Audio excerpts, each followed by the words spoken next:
인사 담당자 입장에서 봤을 때, 아, 이거는 그냥 볼 필요도 없다. 흔히 말해서 이제 광탈을 한다라고 하잖아요. 네. 그런 이제 초반 문장이나 이런 게 있다라면 어떤 게 있을지. 조금 전에 말씀 주신 것처럼 네. 저는 1900 몇 년도에 태어나서 아, 자애로우신 부모님과 아니면 제가 살았던 동네는 산과 강이 흐르는 네. 이런. 안녕하세요. 재능아지트 대표 박상준입니다. 오늘은 취업 컨설턴트로서 10년 이상의 경력을 가지고 계신 정현민 대표님과의 전화 인터뷰 시간을 마련했습니다. 취업을 준비하고 계신 분들, 특히 자소서 작성에 어려움이 있으신 분들에게 큰 도움이 되었으면 좋겠습니다. 오늘 인터뷰어는 재능아지트에서 미모를 담당하고 있는 전보현 과장님입니다. 목소리가 성우처럼 참 맑고 고운 것 같습니다. 이거 말이 나와서 하는 말인데요. 저도 어디 가면 목소리가 참 좋다는 말을 많이 듣습니다. 지난번에 택시를 탔는데 기사님이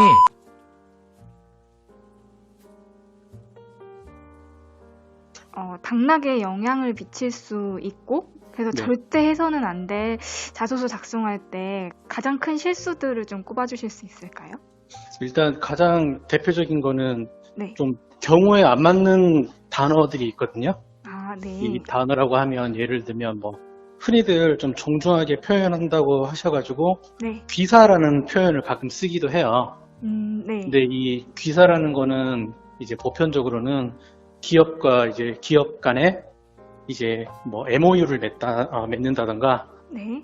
아니면 이제 고발할 때 쓰는 단어이기 때문에 아, 신입 네. 지원자가 아니면 이제 경력자라 하더라도 이게 귀사에 지원한다. 이게 이제 인사 담당자 입장에서는 결코 정중한 단어가 아니기 때문에 네.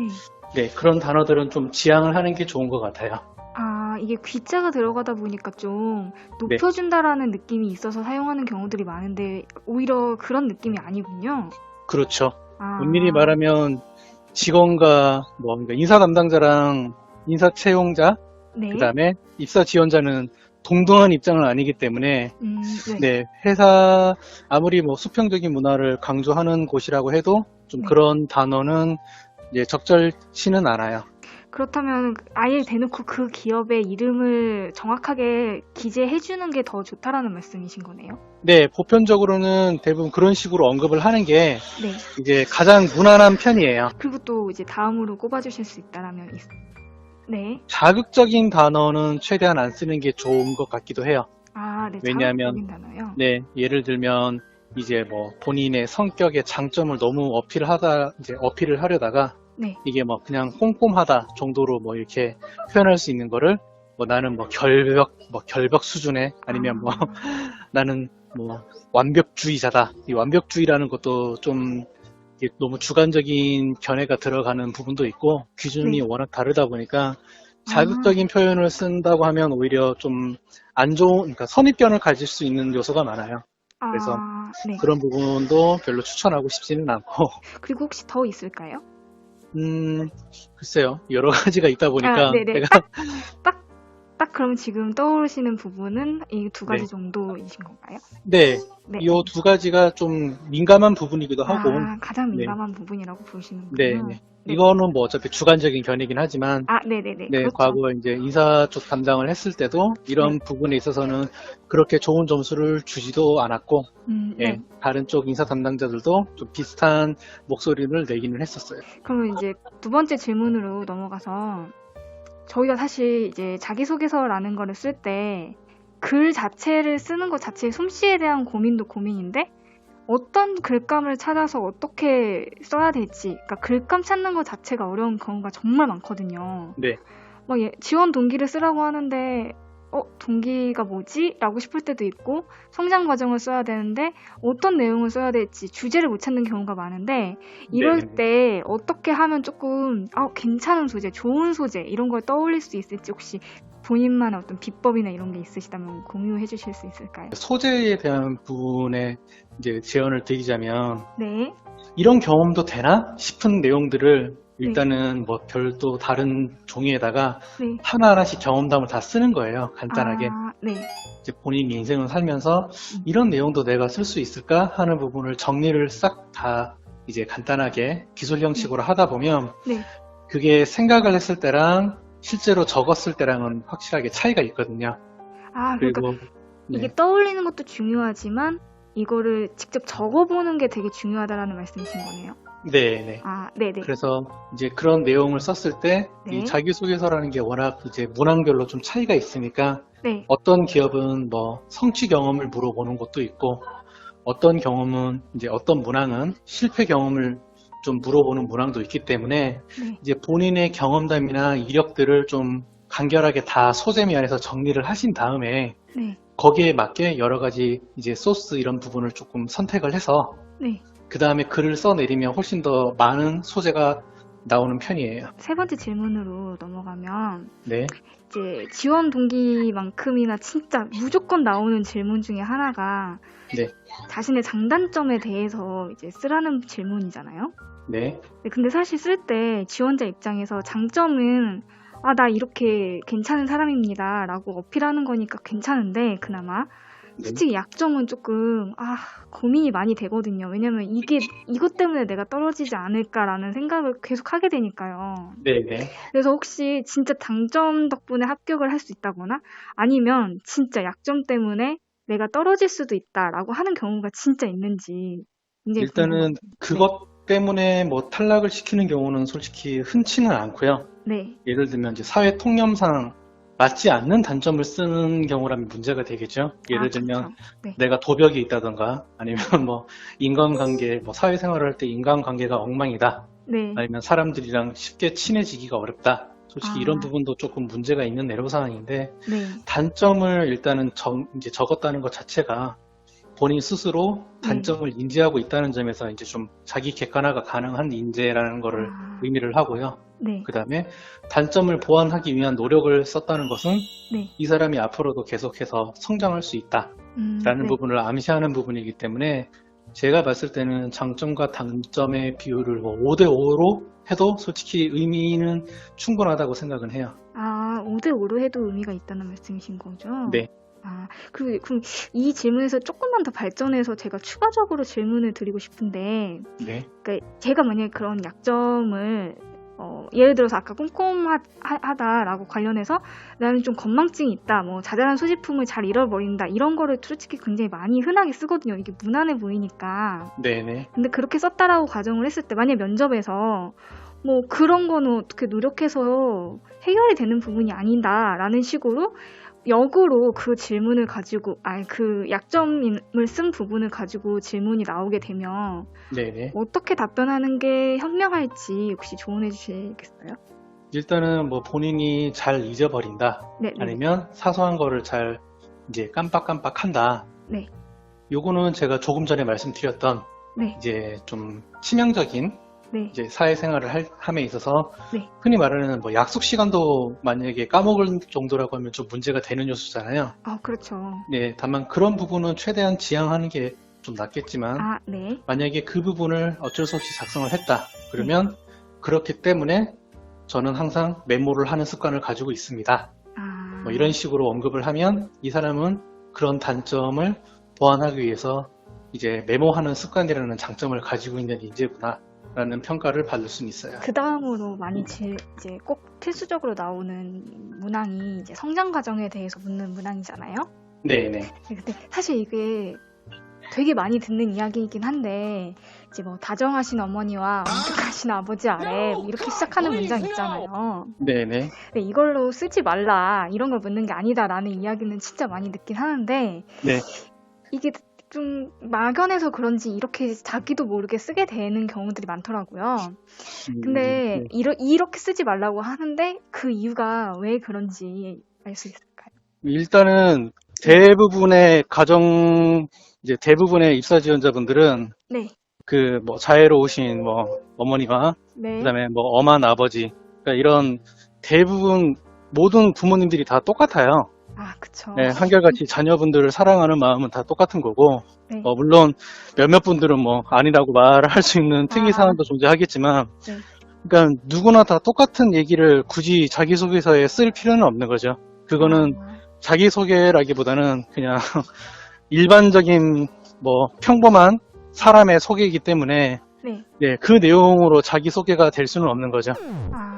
그러면 사실 성장 과정을 쓰라고 할 때 그렇게 시작하게 되는 이유 중에 하나가 네. 이게 진짜 막연해서 그렇다라는 느낌이 강하거든요. 이게 너무 추상적이라는 거죠. 성장 과정을 쓰시오라고 했을 때. 인사 담당자분들은 네. 좀 다르게 판단을 해요. 이 사람이 막연을 해서 성장 과정을 쓴 게 아니라 네. 그만큼 성장 과정을 쓰려는 노력이 부족해서 이런 천편일률적 패턴으로 쓰는 게 아닌가 하는 아. 선입견을 가질 수밖에 없어요.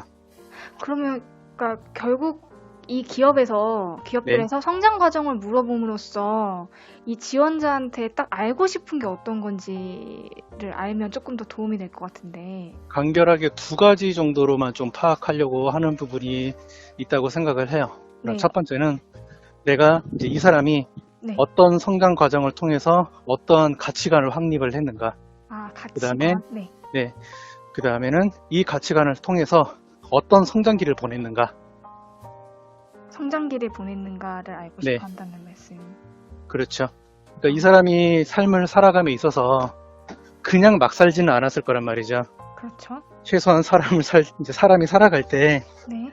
이제 조금 직설적으로 얘기하면 어떤 가치관을 바탕으로 어떤 인생을 살았는지를 본인 스스로가 좀 되돌아볼 수 있나? 그만한 성장기를 살았나? 라는 부분을 좀 파악하기 위함이 가장 첫 번째인 것 같아요. 그렇다라고 하면 이 성장 과정이라는 거를 단순히 꼭 대학교 입학하기 전으로만 국한을 네. 지을 필요는 없다는 말씀이신 거네요. 그렇죠. 다만 이제 제가 흔히 언급하는 재원 중에 하나가 네. 일기장을 쓰지는 말라고 해요. 일기장이요? 네, 왜냐하면 성장 과정은 일기장이나 자서전을 쓰는 게 아니기 때문에 그렇죠. 말 그대로 인사 담당자가 필요로 하는 정보가 성장 과정에 나와야 되는 거거든요. 네, 예를 들면 뭐 마케팅 쪽에 지원을 한다. 네. 그러면 이 사람이 학창 시절이나 네. 아니면 성장 과정 중에 분명히 마케팅에 관심을 가지게 된 계기가 있었을 거예요. 네. 그런 부분을 조금씩 성장 과정에 좀 곁들이는 것도 나쁘지는 않죠. 그러니까 좀 어떤 지원하고자 하는 직무라던가 이런 네. 부분하고 연관지어서 좀 그걸 어필할 수 있는 방향으로 쓰는 게 좋다라는 말씀이신 거죠. 그런 방법도 이제 있다는 꼭 거죠. 그게 정답은 아니지만 네, 정 네. 쓰기가 어렵다라고 하면 그런 네. 방향으로 풀어나가는 것도 좋다라는 말씀이신 거다. 네, 만약에 성장 과정 문항이 꼭 써라 라고 이제 명시가 되어 있으면 뭐 쓰시는 게 맞는데, 네. 만약에 이제 자유 형식이다. 네. 그럴 때는 뭐 지원자, 이제 그 사람이 정말 성장 과정에 나는 이런 내용을 꼭 쓰고 싶어 네. 라는 의도가 만약에 없는, 그러니까 지금 질문하시는 것처럼 내 인생은 평범해서 어떤 내용을 써야 될지 모르겠다 네. 하시는 분들은 기존에 제가 말씀드렸던 것처럼 뭐 본인의 인생에 있어서 이런 내용을 써도 되나 하는 부분을 좀 여러 가지 나열해 봤는데도 답이 안 나오시는 경우가 종종 있어요. 예를 네네. 들면 정말 평범한 인생을 사는 사람도 있기 때문에. 그렇죠. 근데 그럴 때는 좀 저는 좀 직설적이긴 하겠지만 네. 그럴 바에는 쓰지 말라고 말씀드리고 싶어요. 네. 그러니까 이게 도움이 되지 않을 바에는 그냥 네. 아예 안 쓰는 게 낫다라는 말씀이신 거죠? 예를 그렇죠. 들어서 이게 꼭 필수적인 문항이 아니라면 네네.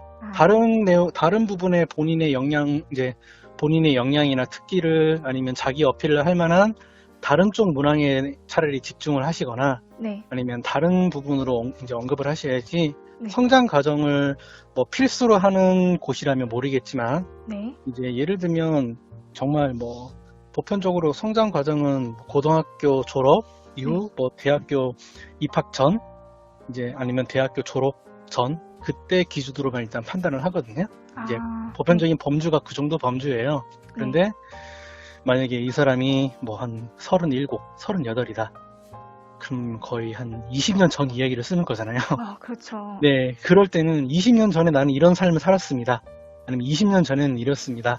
라는 게 과연 이 사람이 20년 전 이야기까지 언급을 하는 이유가 뭘까? 라는 부분이 있을 때 만약에 가치관을 강조를 할 수 있는 부분이다. 네. 그 정도면 어느 정도 통용이 되겠지만 이도저도 못한 그냥 어릴 적 추억담을 얘기를 한다는 거는 좀 추천하고 싶진 않죠. 그리고 이제 5번째 질문으로 하면 네. 이제 취업준비생들 입장에서는 되게 잘 썼다고 생각을 하고 아니면 그냥 진짜 이게 잘 쓴 건지 아니면 이게 나쁜 건지 전혀 몰라서 아무 생각 없이 썼는데 네네. 이게 이제 인사 담당자 입장에서 봤을 때 이거는 그냥 볼 필요도 없다. 흔히 말해서 이제 광탈을 한다라고 하잖아요. 네. 그런 이제 초반 문장이나 이런 게 있다라면 어떤 게 있을지.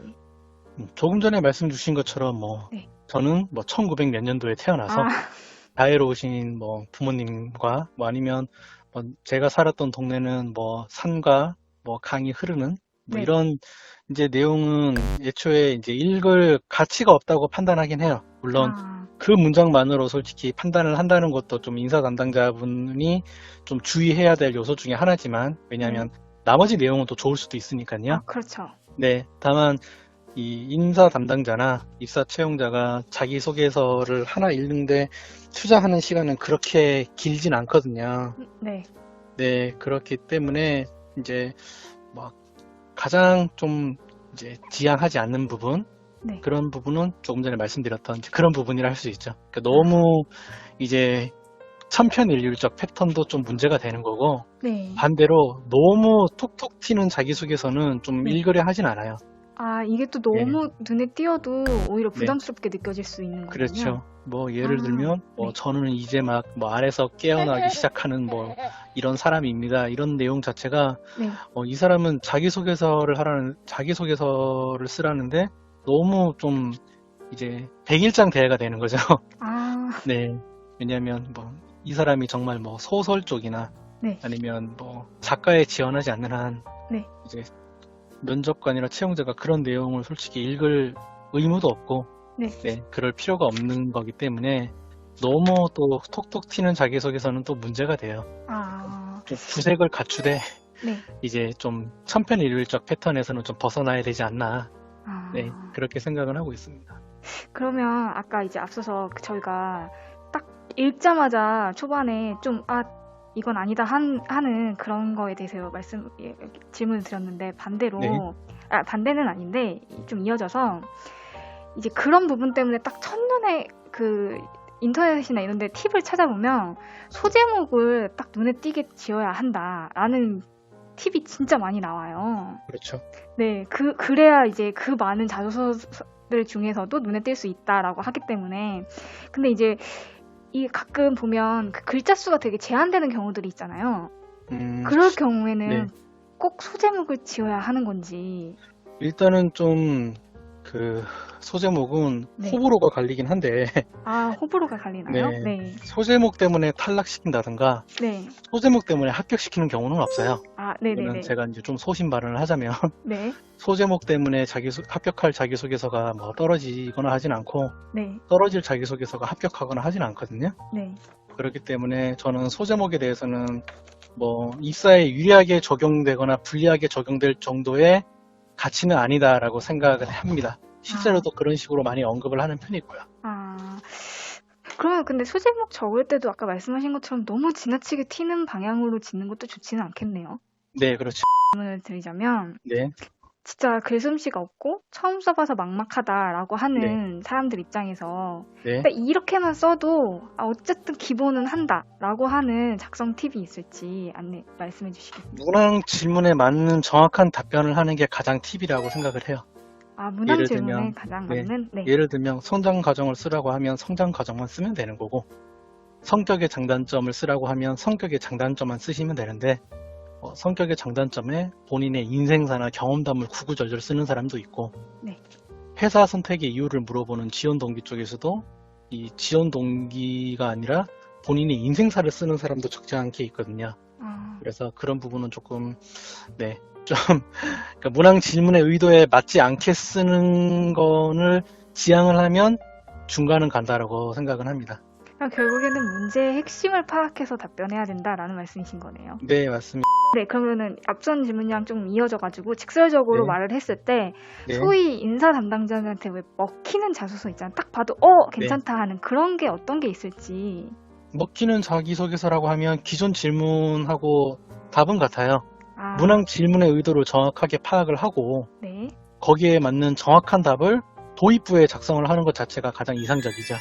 도입부예요? 네, 흔히 이제 뭐 두 가지씩 서술이라고 하죠. 예를 네네. 들면 뭐 본인의 실패 경험을 나열을 하고 이 실패를 통해서 무엇을 배웠는가.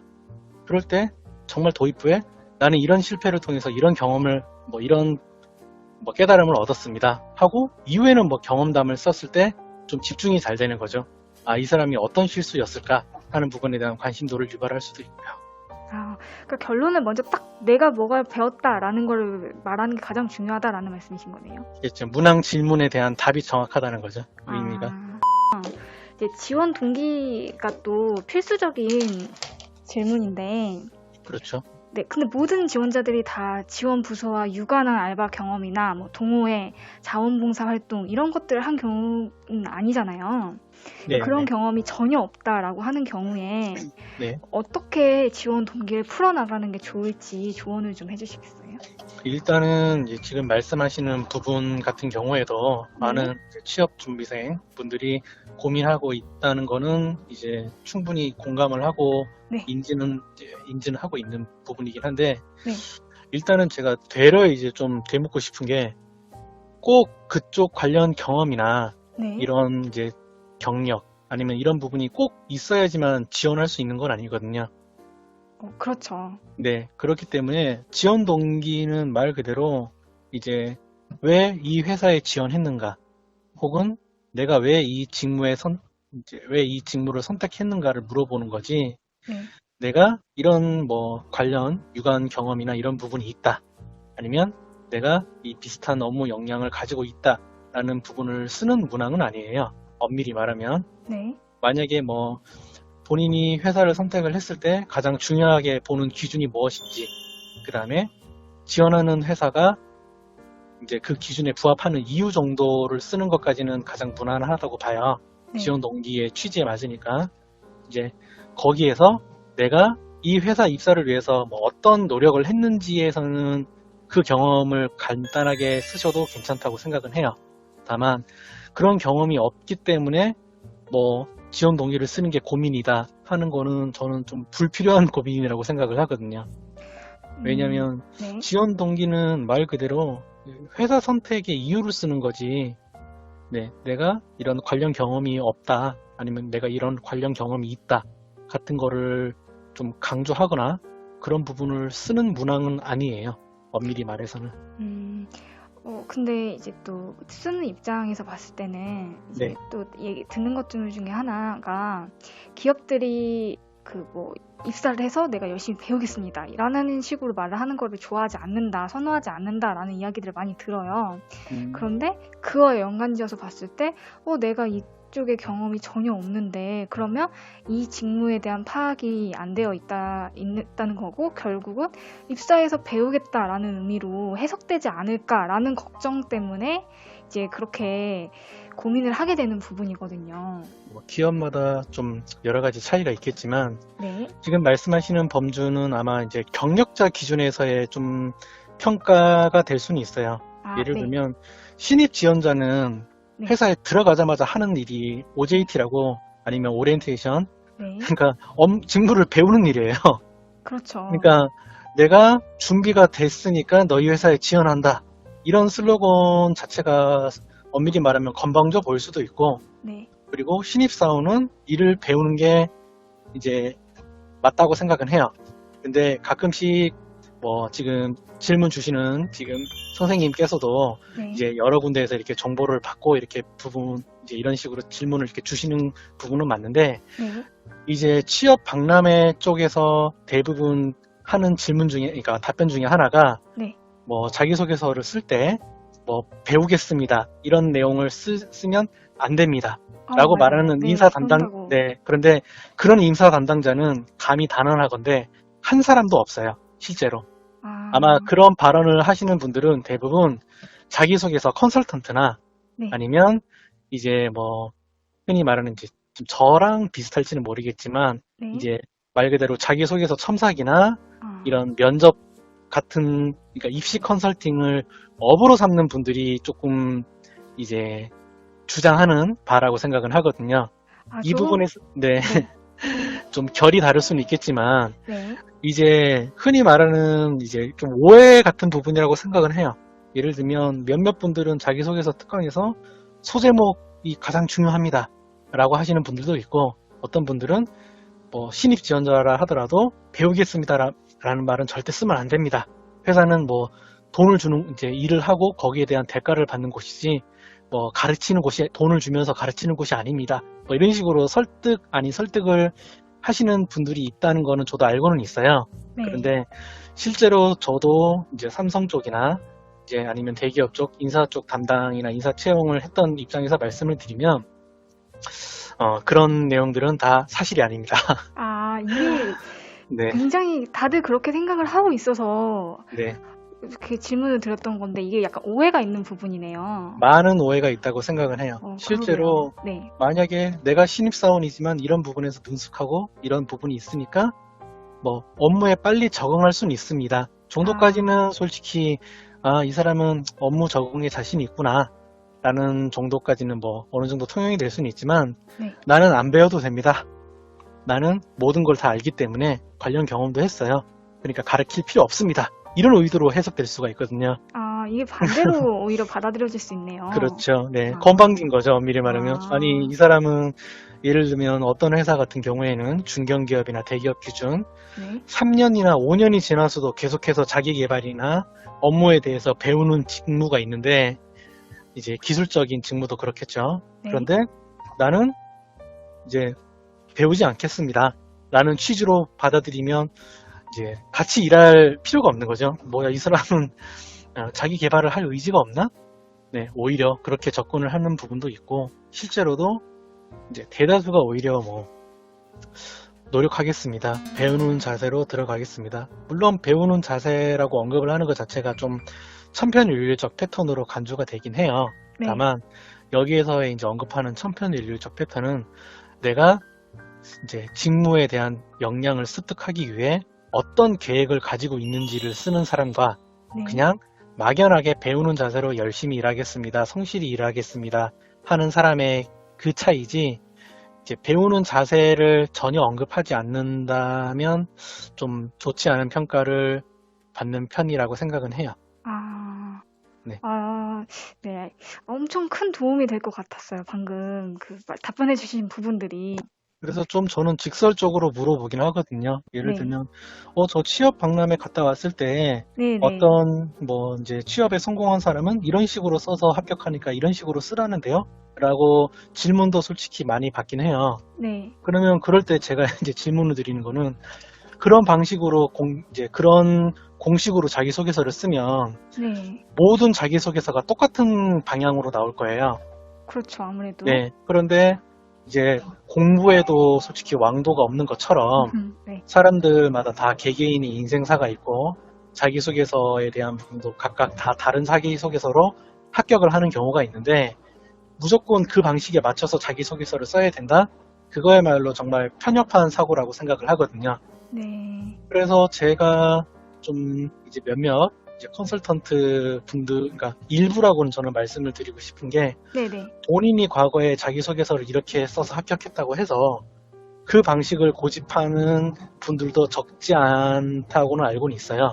그런데 그런 부분 자체가 좀 개성을 깎아내리는 게 아닐까라고 좀 조심스럽게 말씀을 드리고 싶어요. 그러면 이 질문하고 조금 이어질 수 있겠는데요. 네. 그러니까 이것도 뭐 그런 말씀하신 박람회나 아니면 전문 컨설턴트나 뭐 이런 부분들에서 찾아봤을 때 되게 많이 하시는 말씀들이 네. 이렇게 지원자가 자신을 표현할 때 최선, 열정, 책임감을 가진 뭐 적극적인 이런 표현들이 너무 천편일률적인 단어들이어가지고 네. 너무 추상적이기 때문에 이런 거보다는 구체적인 숫자를 활용해서 자기 자신을 표현하고 보여줘라 라는 이야기들을 많이 하세요. 근데 사실 이게 쓰다 보면 어떻게 모든 걸 구체적인 숫자, 객관적인 지표 이런 것만으로 표현을 할 수가 없잖아요. 말씀하시는 게 저는 정답이라고 생각을 해요. 왜냐하면 네. 모든 것을 다 수치화시키거나 네. 뭐 산출을 할 수는 없죠. 그렇죠. 그렇기 때문에 네. 기존에 제가 말씀드린 답이랑 똑같아요. 그러니까 어디에서 이런 정보들이 솔직히 공유가 되는지는 솔직히 제가 잘 이렇게 조사를 하진 않았으니까. 네네. 그러니까 이제 조금 큰 범위에서 말씀을 드리자면 자기소개서는 정답이라는 건 없는 거거든요. 네. 물론 이렇게 쓰면 문제가 된다라는 정도는 있겠지만 네. 이렇게 쓰면 합격을 한다. 혹은 이렇게 쓰면 더 좋은 평가를 받는다라는 건 없어요. 네. 오히려 이런 부분으로 쓰면 문제가 있다. 라는 취지로 접근을 하셔야지, 이제, 무조건 이제 산출 형식으로 쓰는 게 좋다 하더라. 뭐, 퍼센트로 나타내는 게 좋다고 한다. 그런데 본인이 하는 일이 무조건 퍼센트로 나타낼 수 있는 일이라는 게 다 그렇진 않잖아요. 그렇죠. 네, 그럴 때는 이제 다른 표현을 쓸 수밖에 없어요. 예를 들면 같이 일하는 직원분이 뭐 업무에 대한 적응이 빠르다고 칭찬해 주셨다. 아니면 고객분이 정말 친절하다고 평가해 주셨다. 네, 그런 식으로 작성을 할 수밖에 없는 부분은 그렇게 작성을 하시는 게 맞아요. 아, 네. 네. 그리고 이제 굉장히 원론적인 질문이긴 한데, 네. 요즘 블라인드 채용을 많이 하지만 솔직히 아직까지도 블라인드 채용이 아닌 경우가 많잖아요. 네, 계속 말씀하세요. 네, 그 경우에도 진짜 자소서가 채용에 큰 영향을 주는지 알고 싶습니다만. 일단은 이제 자기소개서가 이제 블라인드 채용인 만큼 자기소개서를 보고 평가를 할 수밖에 없음에는 분명해요. 네, 근데 그런 경우는 있죠. 예를 들면 반대로 이제 블라인드 채용이라고 하는 거는 뭐 학력이나 그러니까 네. 출신 학교 이런 부분만 없애는 거지 전반적인 자격증이나 이런 부분은 이제 이력서 상위는 남거든요. 그렇죠. 그럴 때 같은 역량을 가진 사람 A, B가 있어요. 네. 그런데 A는 자기소개서를 정말 정성스럽게 썼고 본인 나름대로 노력을 해서 분량면으로까지 다 포함을 해서 문항 질문의 의도에 맞게 열심히 썼는데 다른 사람은 동문서답을 이제 썼다고 하면 네. B보다는 A를 채용을 할 수밖에 없는 거죠. 왜냐하면 문항 질문에 맞지 않는 내용을 쓰는 사람의 자기소개서를 읽었을 때 면접관이나 인사 담당자가 어떻게 평가를 하냐면 이 사람은 나중에 일을 할 때도 이제 그러니까 자기는 이렇게 지시를 했는데 네. 엉뚱하게 말을 알아듣고 일을 하는 사람이지 않을까? 네, 그런 평가까지도 나올 수가 있는 부분이거든요. 자기소개서를 뭐 물론 대다수가 노력을 하겠지만 네. 그 노력이 제대로 자기소개서에 표출이 안 되는 이제 고민을 하고 있는 거고, 네. 네. 그래서 이제 자기소개서는 최소한의 노력이라고 저는 생각을 해요. 글로써 면접을 본다고 생각을 하는 입장이기 때문에. 네. 네. 그래서 흔히들 좀 이게 이제 오해의 소지가 있는 발언일 수는 있지만, 네. 흔히 말하는 뭐 S대, 그 다음에 네. 뭐 K대, Y대, 네. 이런 분들한테 그러니까 학력이나 이런 이제 학벌 때문에 그런 좀 평등을 위해서 블라인드 채용을 하자. 네. 그리놓고 자기소개서를 뽑다 보면, 네. 자기소개서를 잘 쓴 사람을 다 뽑아보면 다 S대, Y대, K대밖에 없어요. 아, 그런 것 자체가 이미 그런 학점 관리나 본인의 학벌, 이제 이런 부분까지 열심히 일한 사람이 자기소개서에 그만한 노력을 안 했을까? 이제 저는 그렇게 접근을 하거든요. 그러니까 흔히 말하는 우리나라는 아직도 학벌에 대한 차이는 어쩔 수가 없어요. 학벌은 존재하는 게 솔직히 좀 현실이고, 네. 그 다음에 학점도 마찬가지고요. 토익 점수에 대한 부분도 마찬가지겠죠. 네. 본인이 그만큼 시간을 할애하고 학창시절에 그만한 노력을 했으니까. 네. 그런데 그만한 노력을 한 사람과 그렇지 않은 사람을 이제 블라인드로 평가한다는 게 솔직히 말하면 역차별이 될 수가 있잖아요. 네. 그런데 실제로 그만한 노력을 하는 사람이 과연 자기소개서에도 그만한 노력을 하지 않았을까? 그렇기 때문에 자기소개서에 이제 본인이 스펙이나 이런 부분에 있어서 좀 떨어진다라고 스스로 생각이 들면 그만큼 더 열심히 해야 된다고 생각은 해요. 예전 어떤 언론 보도에서 보면 79.5%의 인사 담당자가 네. 복사를 하거나 베껴 네. 쓴 자소서를 딱 보면 구분이 가능하다라는 답변을 하셨다고 해요. 네. 근데 이제 이전에 인사 담당자로도 활약을 하셨었으니까 실제로도 그럴 수 있는지, 그리고 그렇다면 어떻게 해서 그거를 바로 알아볼 수 있는지 답변 부탁드리겠습니다. 일단은 자기소개서를 쓰는 사람들은 자기소개서를 보는 게 한계가 있잖아요. 네. 근데 일반적인 면접관이나 인사 담당자 그리고 컨설턴트 같은 경우에는 하루에도 300건에서 500건 이상의 자기소개서를 볼 수밖에 없어요. 네. 그러다 보니까 이게 반복되는 게 그러니까 확실하게 그냥 눈에 보이는 거죠. 이게 뭐 병아리 감별사 이런 것처럼 네.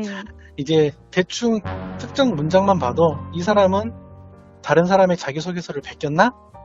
아니면 뭐 이 사람이 누가 누구 걸 베꼈는지를 정확하게 파악하기 뭐 힘들다고는 하는데, 네. 실제로 이제 글을 덧붙이거나 베낀 네. 사람들은 확실하게 그게 나와요. 아, 이 글 자체가 산만하거나 가독성이 떨어지는 부분이 많다는 거죠. 그렇군요. 그 다음으로 자유양식으로 쓰라고 할 때, 아까 이제 앞서서 조금 언뜻 언급을 하시긴 했는데, 네. 자유양식이라고 할 때 좀 막막한 경우들이 많잖아요. 자유양식이라는 게 뭐지? 라고 싶어서, 그때 어떻게 시작해야 되는 게 좋을지, 좀 조언을. 막막하다고 생각을 하면 네. 말 그대로 이제 그냥 구색을 갖추셔서 쓰시면 돼요. 자유양식이라고 해서 뭐 정말 독특하게 한번 써보세요. 본인의 모든 창의력을 발휘해서 마음대로 쓰세요. 이런 내용이 아니라 네. 그냥 형식에 구애받지 않게 써도 이제 면접관이 읽겠다라는 취지거든요. 그런데 네. 형식에 구애받지 않는 부분이 좀 어색하다. 네. 그러면 그냥 무난하게 성장 과정, 뭐 성격의 장단점, 경력자 같은 경우에는 그냥 이직 사유, 업무상 강점, 본인이 어떤 업무를 수행했는지 네. 이런 내용으로만 쓰셔도 충분하다고 생각을 합니다. 꼭 뭔가 딱 독특하게 눈에 띄어야 된다, 이런 건 아니어도 된다는 말씀이신 거죠? 맞아요. 네.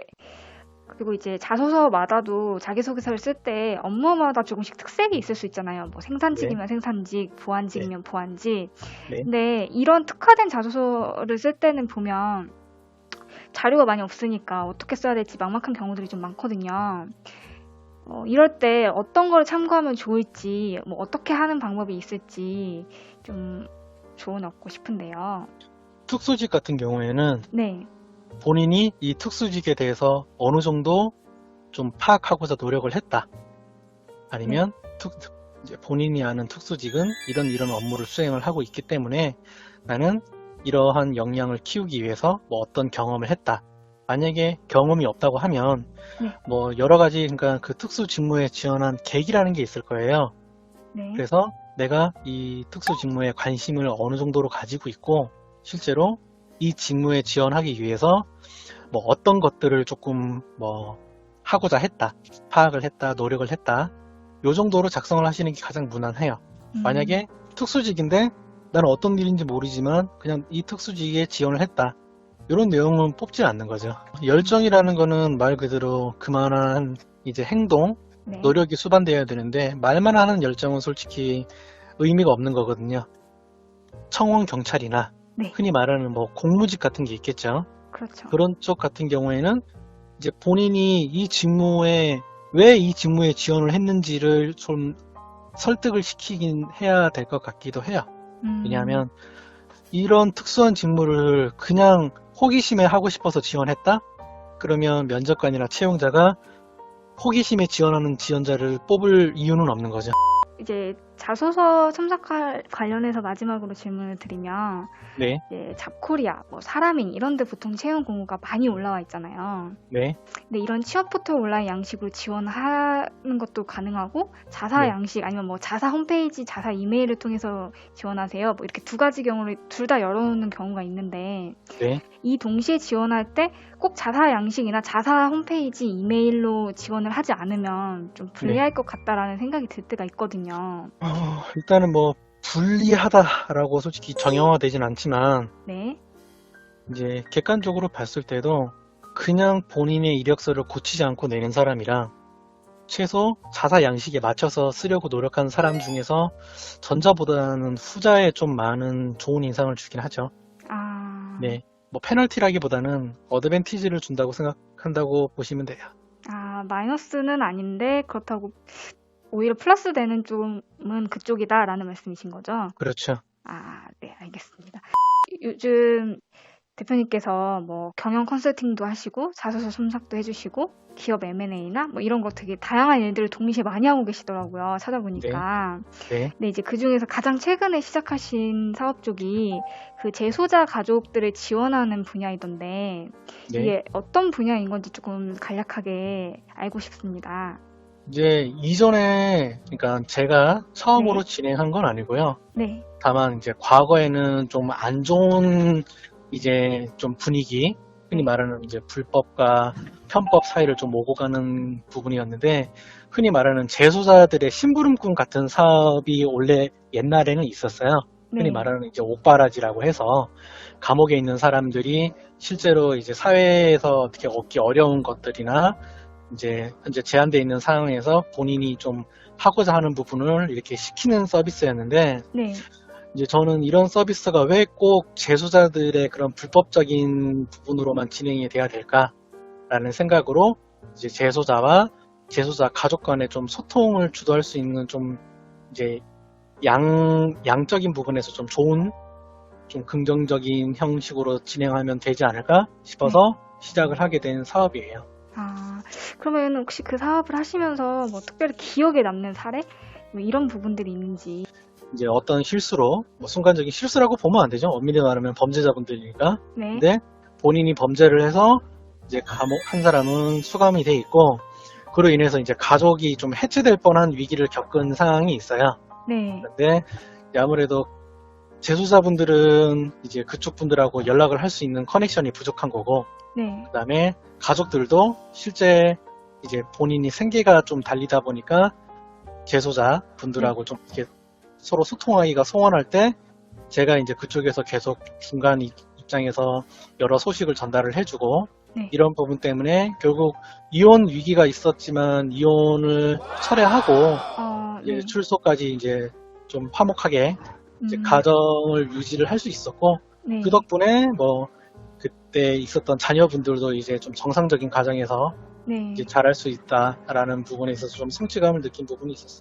마지막으로 지금 이제 코로나 때문에 취업이 안 그래도 힘든데 더 힘들어졌다라고 이야기하는 취준생들에게 해주고 싶은 네. 말씀이 있으시다면 한마디.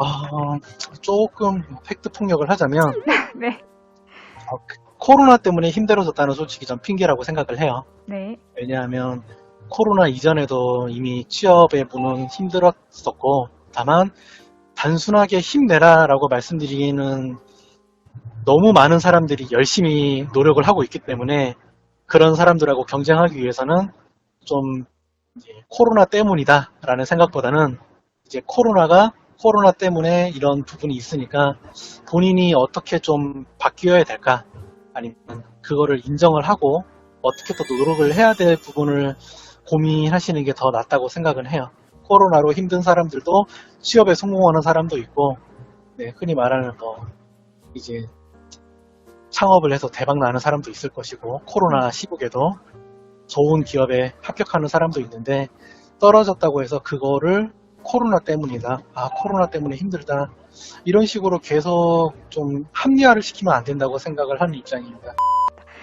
한 번 더 진짜 바쁘신데 이렇게 시간 내주셔서 너무 감사합니다. 아니에요. 제가 원래 시간을 좀 많이 냈어야 되는 건데 제가 본의 아니게 바쁜 척을 하다 보니까 이렇게 되고 죄송합니다. 아닙니다. 정말 저희 진짜 너무 감사드립니다.